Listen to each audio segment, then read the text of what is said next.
इस कार्यक्रम के पुण्यार्जक हैं जैन प्रज्ञ श्री संघ दीमापुर, अध्यक्ष छवि सेठी, महामंत्री राजेश एलानी, कोषाध्यक्ष शिखर चंद बाकलीवाल, श्री शिखर चंद मुन्नी देवी, राजेश कुमार रिंकी, ललित कुमार सोनिका, हर्षिता, वीर, भुविक एवं समस्त बाकलीवाल परिवार मारुति वाले, दीमापुर, नागालैंड।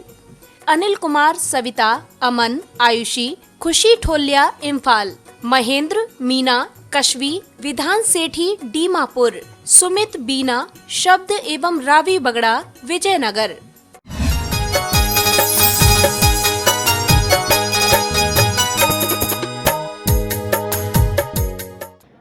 जिस आनंद में हम सब डूबते हैं, सब रहते हैं, सब बसते हैं, और संयम की साधना बढ़ाना है, संयम की साधना बढ़ाना है, आत्म साधना को पूर्ण कराना है, संयम की साधना बढ़ाना है, आत्म साधना को पूर्ण कराना है। गुरु तो आते और चले जाते हैं, गुरु तो आते और चले जाते हैं, लेकिन कुछ अमिट छाप छोड़कर चले जाते हैं, लेकिन कुछ अमिट छाप छोड़कर चले जाते हैं। प्यार प्रेम की करते हो तुम बस बरसा, प्यार प्रेम की तुम करते हो बरसा, श्रद्धा भक्ति समर्पण से मेरा भी मन हर्षा। प्यार प्रेम की तुम करते हो बरसा, श्रद्धा भक्ति समर्पण से मेरा भी मन हर्षा। आप सबको हमने दिल में बसाया है, आप सबको हमने दिल में बसाया है, तुम सबने हमें अपना बनाया है, तुम सबने हमें अपना बनाया है। विचार करके रखना, रोज प्रातः से सांझ तक तुम आते हो, रोज प्रातः से शाम तक तुम आते हो, स्वाध्याय क्लास भक्ति की भावना बाते हो। रोज प्रातः से सांझ तक तुम आते हो, स्वाध्याय क्लास भक्ति की भावना भाते हो। दीमापुर जैसा स्वाध्याय और कहीं नहीं हुआ, दीमापुर जैसा स्वाध्याय और कहीं नहीं हुआ। तत्व जिज्ञासियों के साथ हमने भी ये अमृत पिया, तत्व जिज्ञासियों के साथ हमने भी ये अमृत पिया। वास्तव में सुबह पाठ में जितना आनंद नहीं आता, उससे ज्यादा स्वाध्याय में आता है। संतोष बहनों, जितने लोग भी बैठते हैं उसमें ख्याल करके रखना, वो आनंद लिया है आपने और हमने। पाठ प्रक्षालन से प्रातः प्रारंभ होती थी, जयकारा गुरुदेव का, भागचंद जी का नमोकार मंत्र, रमेश जी का जयकारा गुरुदेव का। पाठ प्रक्षालन से प्रातः प्रारंभ होती थी, अभिषेक शांति धारा की प्यारी भक्ति थी। पूजा छोड़ छोड़ प्रवचन में दौड़े आते हो, पूजा छोड़ छोड़ प्रवचन में दौड़े आते हो, और पूजा से ज्यादा प्रवचन में तुम आनंद उठाते हो, पूजा से ज्यादा प्रवचन में तुम आनंद उठाते हो। हमारे ख्याल से मंदिर में भी इतनी शांति शायद प्रवचन में होती होगी, बाकी की तो इधर से शुरू हुआ उधर से शुरू हुआ, लेकिन पिंड ऑफ साइलेंट, पूजा की आवाज नहीं। और मंदिर के अंदर जो तत्वों की जिज्ञासाएं आपने रखी, जो आपकी स्वाध्याय की रुचि हुई, प्रातः से लेकर सायं तक, मैं कहता हूं कि अगर अभी पंचम काल में मोक्ष का दरवाजा खुला होता तो अभी तक हमारे दीमापुर के 2-4 लोग उस सिद्धालय की यात्रा में निकलने का प्रयास करते। कितना शुभ उपयोग तुम्हारा हुआ है। सुबह यहां 4:30 बजे 5 बजे आने के लिए मुझे मालूम है 3 बजे उठे होगे, 3:30 बजे उठे होगे, जल्दी जल्दी काम किए, घर के इधर के उधर के काम, और हमें मालूम है बिना नहा के तो आए नहीं होगे। स्नान भी 3:30-4 बजे उठकर स्नान किया है, 4:30 से मंदिर की ओर आ गए। नमोकार मंत्र 4 बजे से शुरू हो जाता है, जैसे मैं ध्यान में बैठता हूं नमो अरिहंतालु शुरू हो जाता। मैंने कहा चलो विचार करना, 5 बजे तक आप ख्याल करके रखना, घड़ी मिलाने की जरूरत नहीं, 5 बजे जयकारा गुरुदेव का सामायिक पूरी हो गई। मुझे घड़ी देखने की जरूरत नहीं पड़ी, क्योंकि 5 बजे जयकारा होना ही होना है। और 5 बजे के बाद बोर रगड़ के पैरों में कुछ बचा न रह जाए, सब निकाल के ले जाओ, और जो कुछ बचा है तो इन पैरों के सर पे रख के ले जाओ। वास्तव में विचार करके रखना, आप आचार्य भगवान गुरुदेव के जो संस्कार थे, हमने इतने चातुर्मास किए, सच बोल रहा हूं, पूरे संघ को मालूम है। चातुर्मास करता हूं, लोग भक्ति करते हैं, स्वाध्याय में भी आ जाते हैं, जो बहुत कम लोग तत्व जिज्ञासु होंगे तो, अन्यथा पाठ प्रक्षालन के लिए दिन में आते थे, दोपहर में आते थे, लेकिन इतनी सुबह पाठ प्रक्षालन के लिए आज तक कोई नहीं आया जो 4:30 बजे 5 बजे। आप लोग जो गुरु के संस्कार थे वो कायम रखे और इन चरणों को अपने मस्तिष्क पे धारण किया है। विचार करना, ये चरण वो ही हैं जब पत्थर की अहिल्या के ऊपर रखे जाते हैं ना, तो अहिल्या भी जीवित उठती है। ये चरण वो ही हैं जहां पर आप ख्याल करके रखना, हमारे ही नहीं, कोई भी गुरुओं के चरण, कभी आपने विचार किया गुरुओं के पाद प्रक्षालन करने से कितना लाभ मिलता है? जब तुम गुरुओं के पाद प्रक्षालन करते हो ना, तो केवल पाद प्रक्षालन नहीं कर रहे हो, ये समझ के रखना, चारों धाम के तीर्थों की वंदना का पुण्य मिल जाता हो, चारों धाम के तीर्थों की यात्रा का फल प्राप्त होता हो। क्यों? क्योंकि ये चरण चारों तीर्थों की वंदना करने गए, सिद्ध क्षेत्रों की वंदना करने गए, पता नहीं कहां कहां गए। उन वंदनाओं से जिन पवित्र चरणों ने पदरज लगाई होगी, उनका तुम अभिषेक कर कर तुम सारा पुण्य कमा लेते हो। याद करो, जब भगवान राम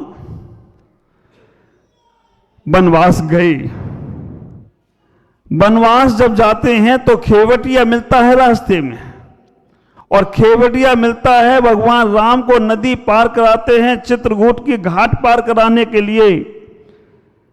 वो नाव चलाने वाला नाविक कहता है कि भगवान हम आपको नाव में तो ले जाएंगे, लेकिन पहले आपके चरणों का पाद प्रक्षालन करेंगे। पूछा क्यों? भगवान मुझे चरणों का पाद प्रक्षालन करना है। और आप ख्याल करके रखना, जब चरणों में वो जल डालता है, वो चरणों में जब जल डालता है, डालने के बाद जो चरणों का चरणामृत निकलता है, जो गंधोदक निकलता है, उसको हाथ में लेकर उसका रसापान करने लग जाता है। पंजाब में मेरे साथ ऐसा ही हुआ। आप लोग नहीं करना, नहीं तो कल से शुरू हो जाओ तो। हाँ, मैं उदाहरण दूसरी जगह का दे रहा हूं तो प्रैक्टिकल में लग जाओ। आप विचार करके रखना, पंजाब में जब मेरा भ्रमण हुआ, पंजाब में जब भ्रमण किया तो हमारे साथ बहुत पुलिस की फोर्स हर जगह रहती है। जहां भी जाता हूं, जहां सेंसिटिव जगह होती हैं, वहां पुलिस साथ में ही रहती है। वहां सब पगड़ी वाले पुलिस बस एक ही कहते थे कि ये भगवान है, भगवान आया है। चल के पहुंचा शाम को जाकर जैसे ही मेरे चरणों का प्रक्षालन हुआ, पुलिस का जवान आया और उसने वो थाली ली और पूरी पीने लग गया। अरे मैंने रुको, साफ पानी नहीं, साफ पानी नहीं चाहिए मुझे। आपको उसे लगाने में दिक्कत होती होगी, लेकिन वो पूरा का पूरा चरणामृत पी गया और उसने कहा आज मैं धन्य हो गया, मेरा शरीर पवित्र हो गया, आज शरीर मेरा वज्र का हो गया। ख्याल करना, ये वो ही चरणों की रज होती है जो आप लोग सहज समझते हो। जब भगवान राम वनवास की ओर गए, खेवटिया ने गंधोदक लिया और गंधोदक लेकर पूरे गांव में उत्सव मनाया कि आज हमने चारों धाम की यात्रा कर ली, चारों धाम की तीर्थ वंदना कर ली, चारों धामों को हमने अपने मस्तिष्क में धारण कर लिया। इन गंधोदक को जब भगवान का जलवा अभिषेक होता है ना, आपको मालूम है कि 1008 कलशों से जब भगवान का जन्माभिषेक होता है, सौदरम इंद्र, ईशान इंद्र भगवान के पांडुशिला पर आजू बाजू में बैठते हैं। कभी तुमने देखा बैठ के अभिषेक होना? भगवान का अभिषेक बैठ के ही होता है। कहां की माते महाराज ला रहे हो? आप विचार करके रखना, महाराष्ट्र में जाओ, आप जाकर देखो, वहां पर चौतरा बनाते हैं भगवान के आगे, वेदी के आगे सभा मंडप, रंग मंडप बनाते हैं। वहां रंग मंडप पर एक वेदी रखते हैं, पांडुशिला रखते हैं, सौदम ईशान आजू बाजू में बैठते हैं। ये रियल पांडुशिला पे भी बैठते हैं। लेकिन हम लोगों ने बैठने की आदत, क्योंकि कमर झुकती नहीं है, तो हमने झुकना बंद कर दिया, खड़ी खड़ी अभिषेक शुरू कर दिया। ख्याल करना, लेकिन कोई बात नहीं, जो करते हो वही करना, नहीं तो कल से बैठ गए तो और दिक्कत हो जाएगी। ये महाराज क्या बता गए। वहां पर अभिषेक होता है 1008 कलशों से, और अभिषेक होने के बाद वो गंधोदक में स्नान करते हैं, पूरा का पूरा स्नान करते हैं। ख्याल करो, हिंदू संप्रदाय में जितना महत्व गंगा का है ना, कहते हैं गंगा में स्नान करने से पाप नाश हो जाते हैं। गंगा पापम शशि तापम कल्प वृक्ष अभिशापम। गंगा में स्नान करने से पाप नाश होते हैं। जितना महत्व हिंदू संप्रदाय में गंगा का है, उससे ज्यादा महत्व जैन संप्रदाय में गंधोदक का हो तो कोई आश्चर्य की बात नहीं है। गंगा में स्नान करने से पाप समाप्त हो या ना हो, लेकिन गंधोदक लगाने से तुम्हारा जीवन पवित्र और पावन हो जाया करता है। मैना सुंदरी का नाम आ रहा होगा ना मन में, हमें मालूम है तुम्हारे मन में क्या आ रहा है। मैना सुंदरी ने कोड़ी पति को कामदेव केवल गंधोदक से बना दिया। जब जंगल में देशभूषण कुलभूषण मुनिराजों को आहार दिया जा रहा है, भगवान राम देशभूषण और कुलभूषण मुनिराजों को जब आहार दे रहे हैं, उस समय केवल वहां पर पाद प्रक्षालन में एक पक्षी आके गिर गया। वो पक्षी का पंख सोने का हो गया, ऐसा पद्म पुराण में लिखा है। ख्याल करो, इस सुबह सुबह से आप गंधोदक को अपने मस्तिष्क पे लगाते हो, इन चरणों में मस्तिष्क पे लगाते हो। कभी कभी मैं ये कहता हूं, बहुत से लोग बोलते महाराज मेरे घर पे चलो। मैंने क्यों? मेरा घर पवित्र हो जाएगा। मेरी दुकान में पैर रख दो महाराज।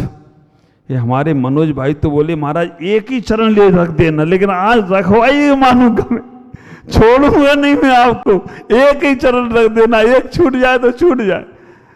ख्याल करना, आप विचार करना। मैं पूछता हूं कि गुरुओं के चरण मकान में, दुकान में, ऑफिस में रखने से क्या होता है, तो आप बोलते हो पवित्र होते हैं। तो मैं इतना ही कहता हूं, गुरुओं के चरणों से तुम्हारे घर मकान दुकान पवित्र हुए हैं। अगर वो चरण तुम्हारे हृदय में बस जाएं तो तुम्हारा हृदय पवित्र हो जाए तो कोई आश्चर्य की बात नहीं होगी। एक बार उन चरणों को अपने हृदय में बसाने का प्रयास करो।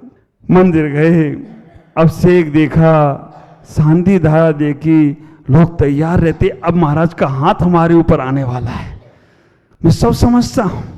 वहीं हाथ जोड़ के खड़े हो गए। जैसे ही भगवान का गंधोदक लगाया और वो पवित्र हाथ उन्होंने अपने मस्तिष्क में रखाया और रखते हुए भगवान के चरणों का स्पर्श किया। कई महिलाएं बहुत होशियार होती हैं, यहाँ नहीं हुई होशियार एक आदमी महिला, लेकिन अब 2 दिन में शायद हो जाएं। महिलाएं होशियार कैसी होती हैं? पतिदेव से कहती हैं महाराज के पैर छुओ और मेरे माथे से हाथ लगाओ। कई जगह होती है, वो कहती है हम तो महाराज को छू नहीं सकते, तो महाराज के चरण छू के मेरे माथे पे लगा दो, मेरे चरण छूने वाले हो जाए तो कोई आश्चर्य की बात नहीं है। उन्हें महाराज के चरण छूने का पुण्य लग जाता। अब कल से लेन लगने वाली है, लेकिन आखिरी में पोल पट्टी खुल जाए, कोई बात नहीं है। अब विचार करना, भगवान का हाथ स्पर्श करता हूं और वो माथे पे अपने भी लगाता हूं। तुम सबके हे भगवान, आपका हमें आचरण चाहिए और कुछ भी नहीं चाहिए, क्योंकि आप जैसा ही बनना है। वहां से निकलता हूं, मेरी माँ जी, हमारे क्या नाम है, कमला बहन। आप विचार करके रखना, वो मेरी माँ जैसी माँ बन गई। हम वहां से निकलते ही हैं कि कमला बहन बस इसी भगवान को नहीं देखती, ये देखती महाराज कब आ रहे। और हम कहते माँ बैठो, वो खड़ी हो जाती, कहती है नहीं महाराज थोड़ी देर तो आपके लिए इंतजार करती है। उसके लिए मैं भी दुखता हूँ। सब आसपास की सहेलियां उनकी बोलती, क्या किया तुमने महाराज, तुमको ही आशीर्वाद देते। ऐसा नहीं, पता नहीं कौन सा प्रेम आत्मीयता पूर्व जन्म का संपर्क या संबंध रहा होगा।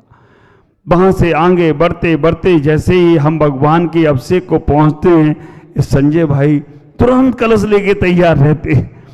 जैसे ही हमारे भगवान पे अभिषेक किया, वो किया, शांति धारा हुई, और जैसे ही पंडित जी ने बोला महाराज जी का प्रवचन होने वाला है, सबकी पूजा की थाली का वो अर्घ वहीं पे सीमित हो जाता है।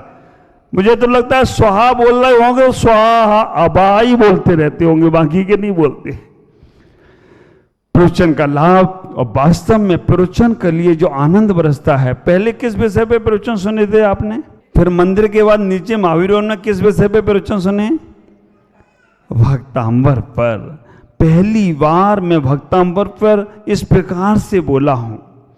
ख्याल करना, मैंने पहली बार कोई मंत्र नहीं, कोई तंत्र नहीं, कोई यंत्र नहीं, कोई क्रिया नहीं। भक्तांबर एक अध्यात्म ग्रंथ है, उसको हमने पूजा पाठ क्रियाओं से जोड़ दिया, शाम को आरतियों से जोड़ दिया।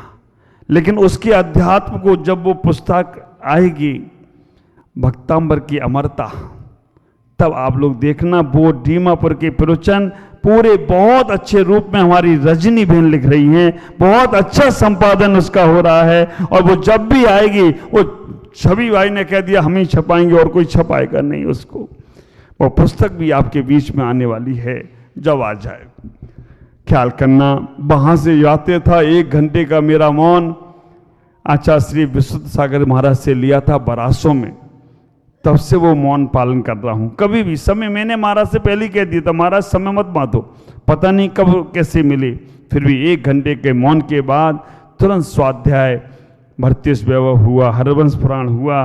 स्वाध्याय में आप लोगों ने लाभ लिया, आहारचर्या में लाभ लिया, दोपहर में गोमट सार में लाभ लिया, शाम को फिर आपने संपूर्ण सार का लाभ लिया, गृहस्थ गीता का लाभ लिया।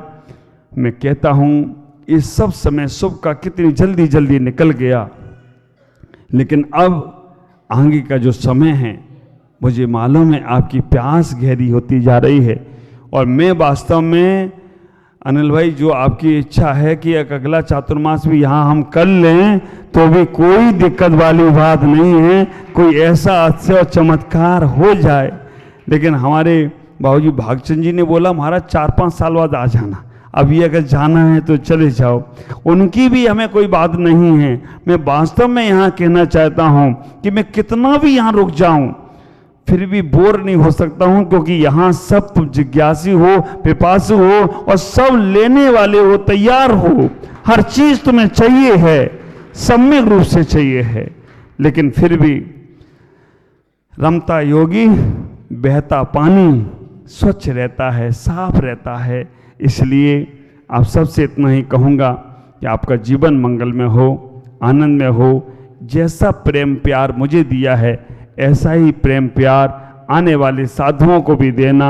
ये सोचना अगर तुम्हारे यहाँ साधु आते रहेंगे, मैंने पहले भी कहा था संत आते रहेंगे तो एक दिन भगवंत भी आ जाएं तो कोई आश्चर्य की बात नहीं है। इसलिए संतों के लिए कभी भी रोकना मत।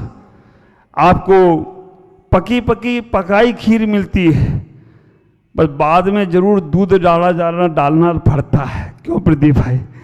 पकी पकाई खीर मिलती है, साधु को लेने नहीं जाना पड़ता। आसपास साधु आ जाए तो तुम्हारे यहाँ तुम्हें सिर पर चढ़ा के ले आते हो, लेकिन बाद में खीर में दूध डालना पड़ता है, लंबा छोड़ना पड़ जाता है, क्योंकि कोई ज्यादा लंबा जा रहा हो तो वहां रास्ते में कौन संभालेगा। और मुझे ये खुशी है कि जो भी साधु आए हैं यहाँ पर, दीमापुर समाज ने उनका बहुत आदर किया, सत्कार किया, और जहां तक उन्हें जाना है वहां तक की व्यवस्था भी बनाई है, और उनका पूरा संघ का संचालन करने का जिम्मा भी संभाला है। इसमें दीमापुर का नाम अग्रणीय हो तो कोई आश्चर्य की बात नहीं होगी। आज इतना ही। ओम नमः जय गुरुदेव।